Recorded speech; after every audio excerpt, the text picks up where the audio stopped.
శ్రీమాత్రే నమః. అందరికీ శుభోదయం అండి. అందరూ చక్కగా పూజ చేసుకుని ఉంటారు ఈ పాటికి అనుకుంటున్నాను. గుడికి కూడా వెళ్ళి ఉంటారు అనుకుంటున్నాను.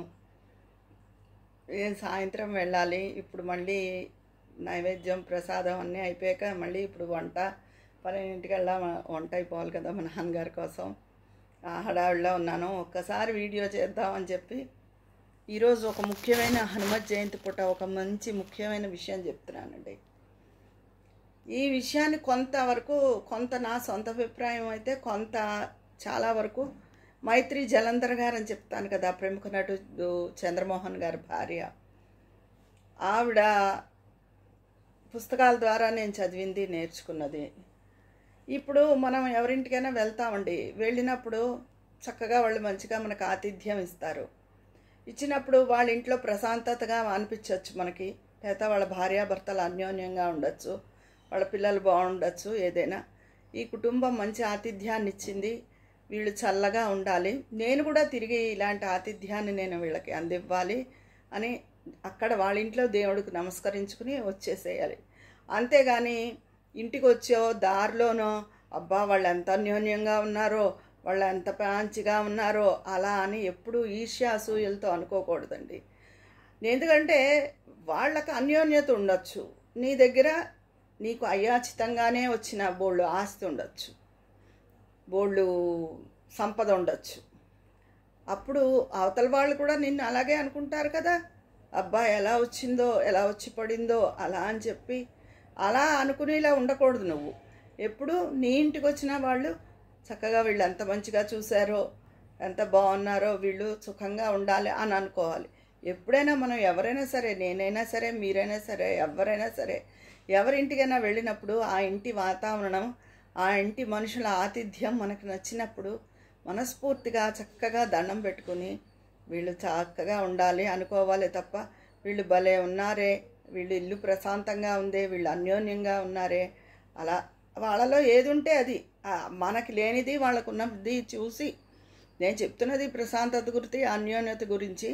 కానీ వాళ్ళకి ఏది ఉందో, మనకి ఏది లేదో దాన్ని తలుచుకుని ఎవ్వరూ ఈర్ష్య పడకూడదండి.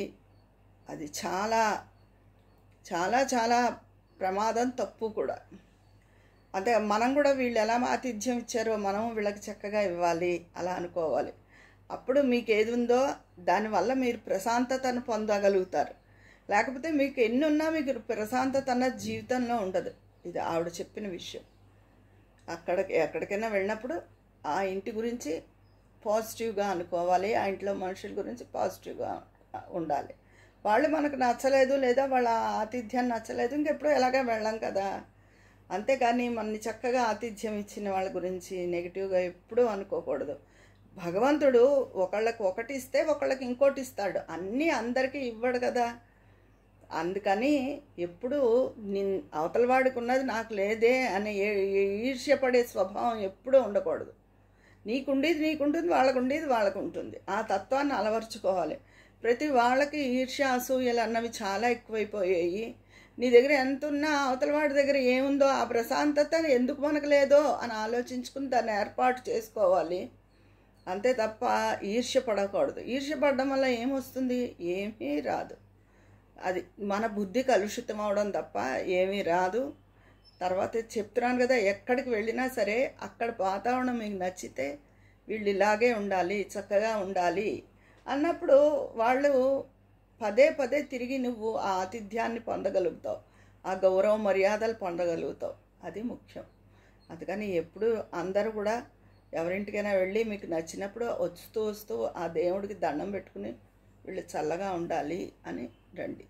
అది మీకు ఎంతో పాజిటివ్నెస్ని తీసుకొస్తుంది. అంతేగాని ఎప్పుడు ఎవరిని చూసి కుళ్ళిపోకూడదు. అది ఇప్పుడు చాలా, ఇదివరకు అలా కాదు, ఎక్కువ తక్కువలు ఇదివరకు ఇంకా ఎక్కువ ఉండేవి. మొన్న ఎవరిని చూసి ఎవరు ఉండేది కదా, మన ప్రాప్తం ఇంతే అనుకునేవారు. ఇప్పుడు అలా అనుకోవడం లేదు. వాడికి ఏదో ఉందని వీడికి ఏదో ఉందని వాడు, ఈ ఈర్ష్య అసూయలు ఎక్కువైపోయాయి.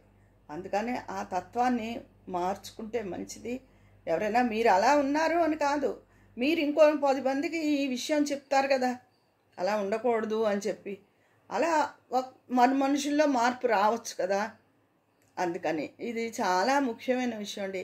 మనకు తెలియనివి చిన్న చిన్నవి అలా చాలా ఉన్నాయి. నాకు అంతే, నాకు ఏ పని అవ్వదు, అదొకటి అలా అనుకోకూడదు. అది ఇంకా మన మైండ్లో ఫిక్స్ అయిపోయి నిజంగానే మన పనులు అవ్వవు.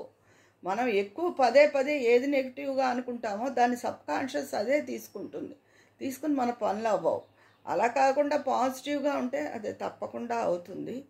కొంతమంది అనుకుంటారు బస్సు రాపోయినా, ఓహో మేము వచ్చాం కదా బస్సు లేటు, మేము వచ్చాం కదా రైలు లేటు, అలా అలవోకగా కొన్ని పదాలు వాడేస్తూ ఉంటారు. అలా ఏముండదు. ఎంతమందికి చాలామందికి అవుతూ ఉంటుంది బస్సు రైళ్ళు లేట్ అవ్వడం అలాంటివన్నీ. అది అందరికీ జరిగితే మనొక్కరికి జరిగేది ఏమీ కాదు. అందుకని అలాంటి పదాలు మనకి ఇంతే మనకు అవుతాయి ఏమిటి, అవ్వవు. అలాగా అలవోకగా కొన్ని పదాలు వాడేస్తారు. అవి వాడద్దు. బాగుండాలి, బాగా జరగాలి అనుకోవాలి, అంతే, అంతవరకే. అందుకని అందరూ ఈ విషయాన్ని ఆలోచించండి. ఎవరింటికైనా వెళ్ళినప్పుడు వాళ్ళని చూసి ఈర్ష్యాసూయ చెందద్దు. నీ దగ్గర ఏది ఉందో దానికి తృప్తిపడు. నీకు అయాచితంగా వచ్చిన బోల్డ్ ఉన్నాయి, వాటి గురించి చూసుకో. అందరికీ అలా ఏం వచ్చి పడిపోవు. కష్టార్జితాలే ఉంటాయి. కొంతమంది కష్టార్జితంతో సమకూర్చుకుంటారని. మరి వాళ్ళేమనుకోవాలి? అందుకని ఎవరి అన్యోన్యతని చూసి బాధపడకూడదు, ఎవరి సంపదని చూసి బాధపడకూడదు. వాళ్ళు బాగుండాలి. వాళ్ళు మనకు మంచి ఆతిథ్యం ఇచ్చారు, మనం కూడా వాళ్ళకి మంచి ఆతిథ్యం ఇవ్వాలి అనుకోవాలి. అంతే. ఎంతసేపు నీకే ఎదుటివాడు ఏదో ప్రిఫరెన్స్ ఇచ్చేయాలని కాదు, నువ్వు కూడా అవతల వాళ్ళకి మంచి ప్రిఫరెన్స్ ఇవ్వాలి, మంచి ఇది ఇవ్వాలి. అప్పుడు ఏ విషయమైనా చక్కగా ఉంటుంది. నేను చెప్పిన ఈ విషయాన్ని మీరందరూ ఆలోచించండి. మీకు కూడా నిజమే అనిపిస్తుంది.